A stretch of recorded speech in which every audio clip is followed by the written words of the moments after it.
একটা কথা শুনো, সকালবেলা আজকে থেকে তারাবি, ঠিক আছে?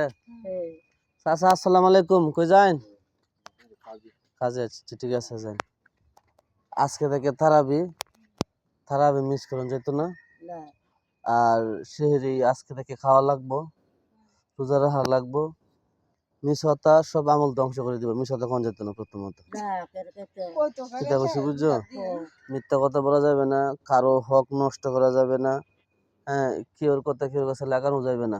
রাসূল সাল্লাল্লাহু আলাইহি সাল্লাম বলছে, ওই ব্যক্তি সবচেয়ে নিকৃষ্ট যে ব্যক্তি একজনের কথা কি আরেকজনের কাছে লাগায়। কি বুঝছো বুঝছো? এতে তো তোমার কোনো লাভ নাই, তো হুদাই একজনের মধ্যে ঝামেলা বাজায় তো লাভ নাই।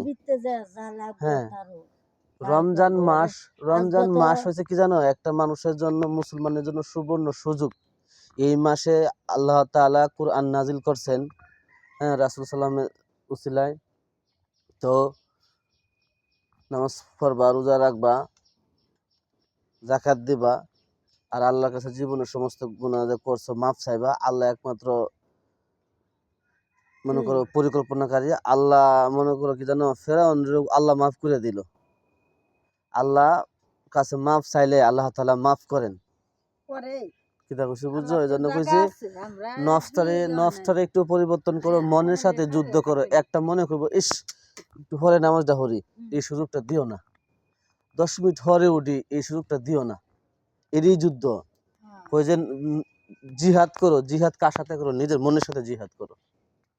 যা কষ্ট করো। হ্যাঁ, ইবাদতের মাস, নিজেকে পাপ মুক্ত করার মাস হয়েছে রমজান মাস। যারা জ্ঞানী ব্যক্তি তারা মনে করো রমজানের আঁকড়ায় ধরে।